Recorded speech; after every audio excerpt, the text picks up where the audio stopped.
Halo semua, mari sama-sama kita lanjutkan pembacaan dalam kitab Yohanes pasal yang ke-15.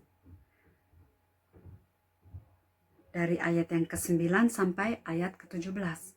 Kita doa dulu ya. Terima kasih Bapa di surga untuk kesempatan ini yang kau berikan kepada kami. Kami mohon Tuhan kau tunjukkan kebenaran firman-Mu supaya kami boleh mengerti. Kami mohon tuntunan-Mu Roh Kudus untuk pembacaan saat ini. Terima kasih Bapa, dalam nama Yesus Tuhan. Amin. Seperti Bapa telah mengasihi aku, demikianlah juga aku telah mengasihi kamu. Tinggallah di dalam kasihku itu. Jikalau kamu menuruti perintahku, kamu akan tinggal di dalam kasihku, seperti aku menuruti perintah Bapakku dan tinggal di dalam kasihnya. Di sini Tuhan Yesus kasih tahu caranya bagaimana kita untuk bisa tinggal di dalam Dia. Ya, di situ dibilang di ayat yang ke-10, jika kita menuruti firman-Nya, maka kita tinggal di dalam Dia dan Dia di dalam kita. Ya, jadi bagi kalian yang bingung mikirin gimana caranya untuk tinggal di dalam Yesus, ya inilah jawabannya. Ayat ke-11. Semuanya itu kukatakan kepadamu supaya sukacitaku ada di dalam kamu dan sukacitamu menjadi penuh. Ya, jadi kalau kita melakukan kehendak Tuhan, maka hati itu akan ada sukacita. Kebanyakan orang itu yang merasakan, aduh hidup ini kayaknya sulit sekali, berat, dan merasa kayaknya tertekan, itu karena apa? Karena tidak melakukan apa yang Tuhan kehendaki. Jadi sukacita orang tersebut tidak terasa penuh. Ya, jadi terasa selalu ada yang kurang. Ayat ke-12, inilah perintahku, yaitu supaya kamu saling mengasihi, seperti aku telah mengasihi kamu.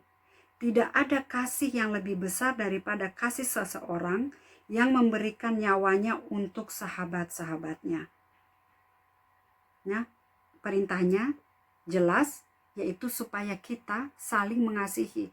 Saat itu Tuhan Yesus berkata kepada murid-muridnya, dan dia ini melalui firman ini dia juga berkata kepada kita, karena kita adalah murid-muridnya, hal yang sama, supaya kita sesama murid-muridnya itu saling mengasihi.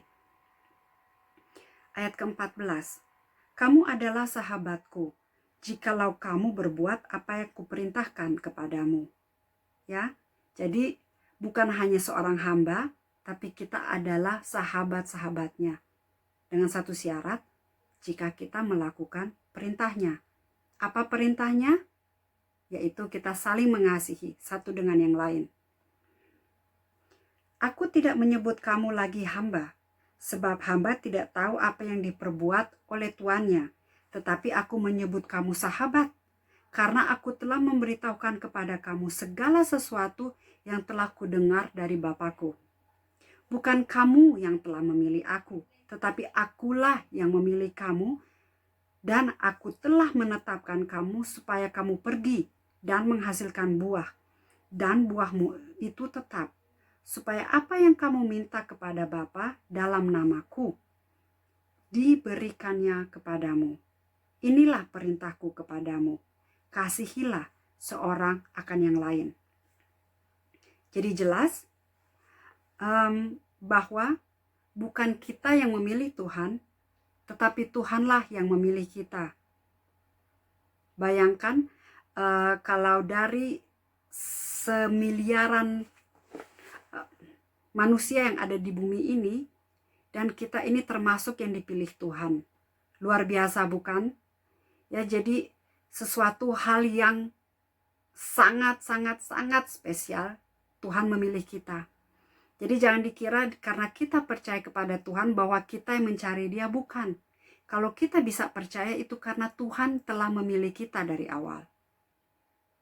Dan kebanyakan orang-orang yang dipilihnya itu tidak mau terus mengikut sampai akhir. Jadi melalui ayat ini Tuhan bilang, aku yang memilih kamu, dan aku telah menetapkan supaya kamu itu berbuah. Ya, jadi berbuah itu bukan keinginan kita sendiri, tapi keinginan Tuhan dia sudah tetapkan. Karena dia pilih kita, maka dia tetapkan kita, hidup kita ini berbuah. Berbuah seperti yang sudah saya bahas sebelumnya di pasal 15 ini, di ayat-ayat sebelumnya itu dibilang bahwa di luar Yesus kita tidak bisa berbuah, karena dia adalah pokok anggurnya dan kita adalah ranting-rantingnya. Jadi kalau kita Tuhan pilih sebagai rantingnya dan kita tertanam, tersambung dengan pokok anggur itu yang adalah Yesus, maka mau tidak mau pasti kita akan berbuah. Ya, makanya Tuhan Yesus bilang dia telah pilih kita dan dia sudah tetapkan supaya kita berbuah dalam kehidupan kita. Apa yang dimaksud dengan berbuah itu sudah saya jelaskan kemarin ya di ayat-ayat sebelumnya. Itu kalau kalian mau lebih jelasnya bisa kalian lihat kemarin apa yang sudah saya post di sini.